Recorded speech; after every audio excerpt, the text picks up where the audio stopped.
Can we have an honest talk about Instagram aesthetics? Because realistically, how many times am I gonna see people have this same white couch, this same rug, this same all that? Let's get into the video.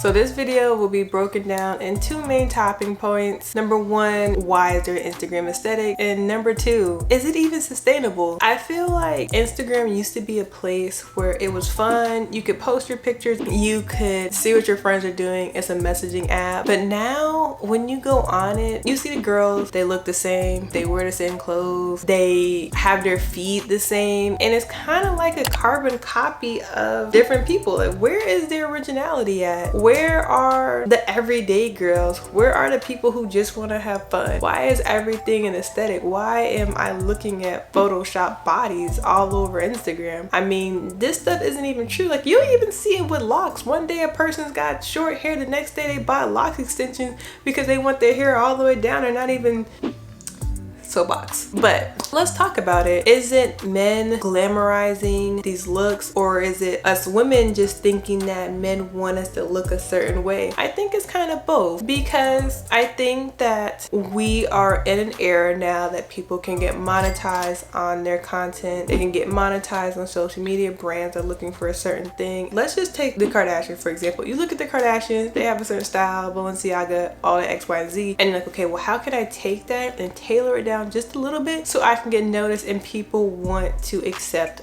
a vibe? People want to see things that they are not doing in their real life. I will say, like, one of my favorite influencers or YouTubers, social media, X, Y, and Z is De'Ara. And the reason why De'Ara is one of my favorites is because she could have easily gotten her body done. She could have easily gotten veneers. She could have easily went into that stereotype, especially now that she lived in Atlanta, of trying to be this certain type of it girl. But that's not what she does. She's true to herself. Like, I mean, she's short, she doesn't have any boobs. At times she talks about how she's gaining weight because she's not working out. She's very real and very authentic, and I feel like we need more of those creators in spaces, especially in Black spaces. Not to say that they don't exist, but the ones that are popping, they all look the same. Like I said, it's that white fluffy couch and that little vase type thing at the coffee table. It's the same look. In a Tom Ford book on their coffee table, it's the same look. Where are the girls that like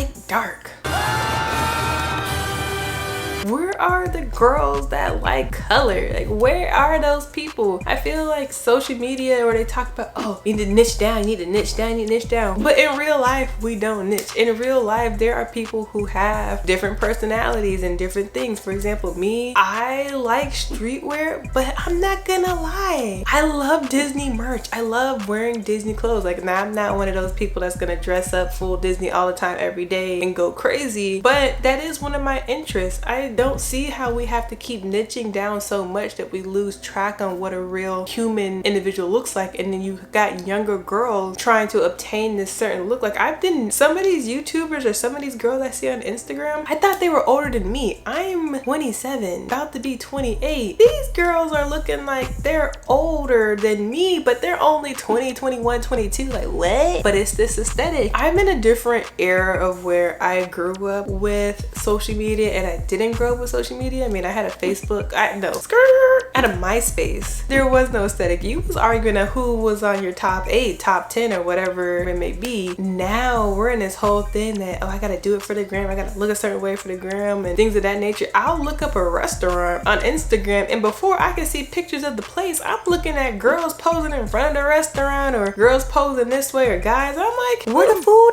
at? I want to see what the food look like. I want to see what the restaurant look like. I don't want to see what you look like outside the restaurant. I want to see the restaurant. But it's this aesthetic, and restaurants are doing it too. Let's not get into how it's just people with this Instagram aesthetic, or restaurants. And I feel like when restaurants do Instagram aesthetics, it hurts a little bit more. You know, you got lights on the wall, you've got clouds here, you've got paint, I could take pictures, you got a little photo booth, but the food be tasting like Chuck E. Cheese on a Sunday. Ass. that ain't even good. But you got me in the door from Instagram and TikTok, but your food tastes like it came from 7-Eleven. No tea, no shit. Not even a 7-Eleven from Japan. I mean 7-Eleven in Chicago. Bodegas in New York be tasting better than some of these Instagram foods. But it's this aesthetic. It's this trying to show people a image or a certain thing, and to program your mind like, okay, if I see this image, this will be obtainable, or things of that nature. But it's not.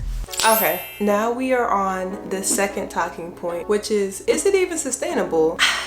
I don't think it is. You know, we saw where it says make Instagram real again, or bring back the original Instagram, and how people are moving to TikTok because you can do your little funny dances and you don't have to be as serious, or you don't have to have an image like it is on Instagram. I've heard people say that I like TikTok more because I can be myself, or I can do a little dance on TikTok and still have followers, or I can be weird, kooky. It's still going back down to that notion of I can be myself, and on Instagram I have to be a different person, or on Instagram there's people who are fake, or on Instagram things aren't real. So is Instagram sustainable?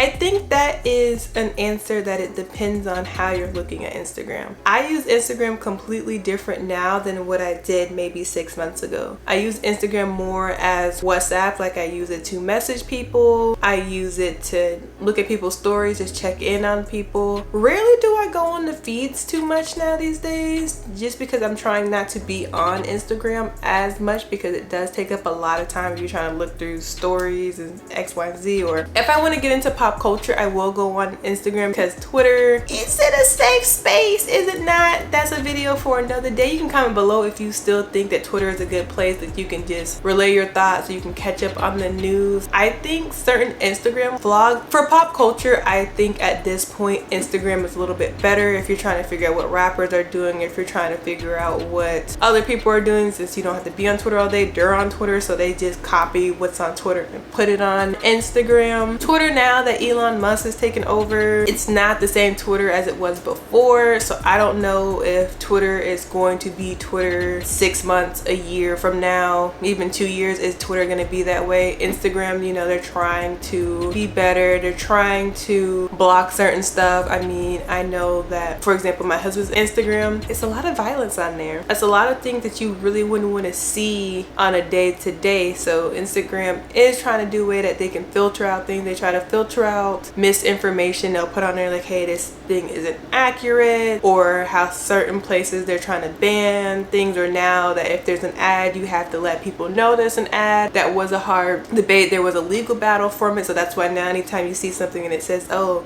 this is ad, this is sponsored, because before influencers weren't telling people that they were getting paid for promotions X, Y, and Z, so then people was buying the products because they're obviously influenced by the influencer that's talking about it. I mean, even micro influencers can influence someone. Everyone's an influencer whether you know it or not. It's just how big of an influence you have is which makes you between a micro to a mega to the Kim Kardashians, the Kylie Jenners, that level of influencer. But we all still are influencers at the end of the day. So now anytime you see an ad, it says hashtag ad, or this is a paid sponsorship, to let the audience know that the person talking about this product, service, is getting paid for it, and therefore you should take it as a grain of salt, because since they are getting paid for it, you're not sure if they like it or they're just doing it because of the value. There are some influencers who will say, I only do advertisement for products that I like or products that I back up on, but you still run the risk of something that you like and then there's backlash. I mean, a prime example is the Balenciaga backlash that's going on right now. A lot of people like Balenciaga, a lot of people wearing it, but that whole child predator type thing is rubbing people a long way. I personally see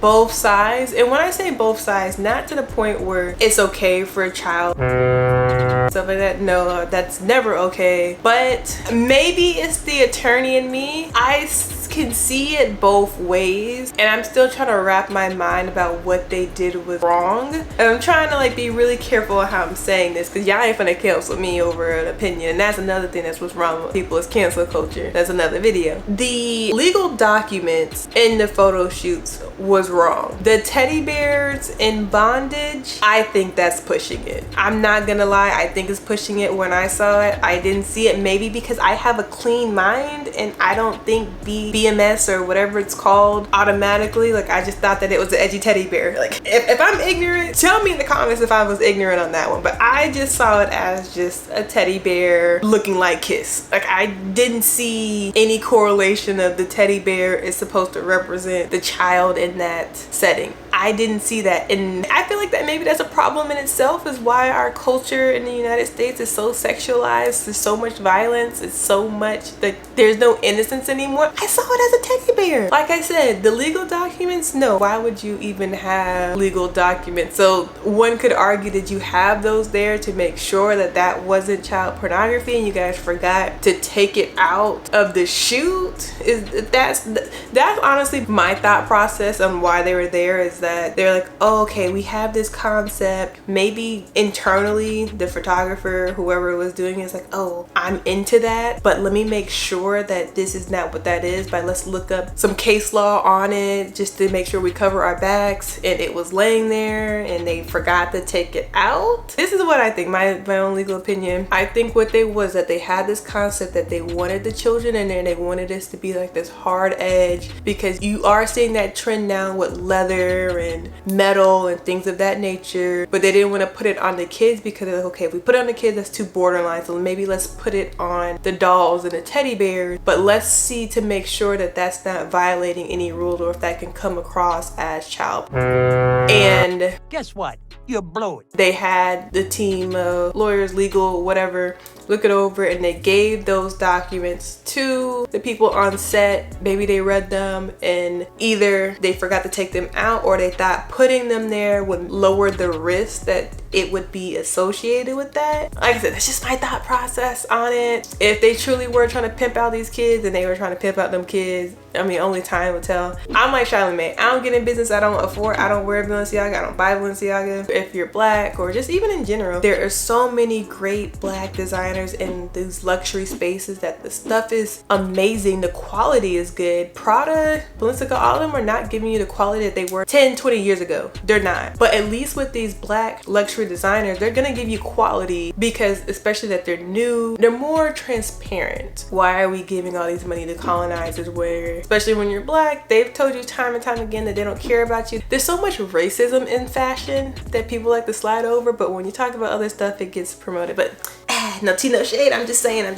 I just mind my own business. So will Instagram be the original Instagram? No. Will Instagram change from its Instagram aesthetic to an Instagram where more people can be on the app? I believe so. I believe that people are tired of the Instagram aesthetic. I mean, you can go on YouTube and see people talk about the same concept. So I do think that people are tired of seeing the fakeness. They're tired of the lies. There you go, this bitch. I'm telling you. Someone taking a picture in a limo or in a private plane, and turns out they just rented the private plane set, or the limos for like their cousin's prom night or something like that. And so I think people are now aware that what you see on Instagram is not what you see in real life, and people are more moving back to semi-posting regularly. Like, I've seen like influencers have been kind of like toning down their aesthetics. You know, if you look on people's Instagram pages now, it's not the Beyonce aesthetic. It's not, oh, these pictures and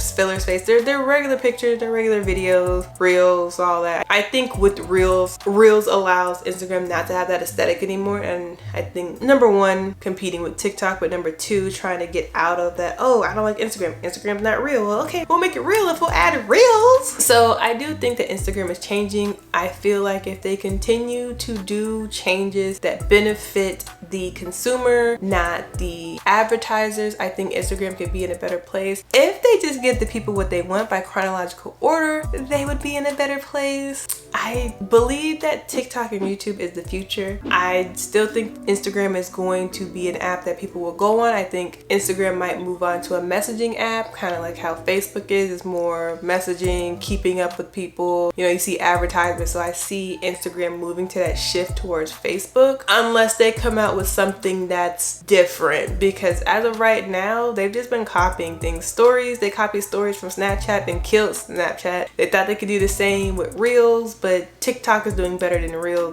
Let's be honest. You go on TikTok right now, you post a video on TikTok, you're gonna get double views on TikTok than you are on Instagram Reels. And maybe if Instagram changes the algorithm more and they listen to consumers, maybe people get back on Instagram. But being a content creator, especially being a micro one, trying to make it on Instagram is a needle in the haystack versus trying to make it on TikTok. Even though you won't have a following, like you won't have true follower, I guess a true fan base or a true troop behind you with TikTok, at least you can semi get monetized versus Instagram. You do all this work for Instagram and only like 5 people watch your reel. So I think that's why Instagram isn't going to be where it is. I even saw Lizzo post something and she didn't get as much traction as she should have, and it was like a video that was there for a while. So if someone like Lizzo can't get traction on Instagram, why would a regular person want to put time and effort onto Instagram if they're not going to get anything out of it? If you like this video, let me know. Comment below what your thoughts are on the Instagram aesthetics. Are you tired of it? Do you wish that Instagram will finally just do chronological order, or are you just ready for a new app to come up with? If you like this video, give it a thumbs up, subscribe for more. I do hauls, vlogs, travel vlogs, any type of vlogs, story time, which is one of these, and fitness. So if you're trying to work out, you're trying to get in shape, check out my fitness videos. If you use the code YouTube, you'll get 20% off of a Mean Vereen Training plan that is linked in the description down below. So if you're trying to get fit for anything coming up, the plans will get you right with 6 to 10 weeks. I promise you, you will be looking good. But until next time.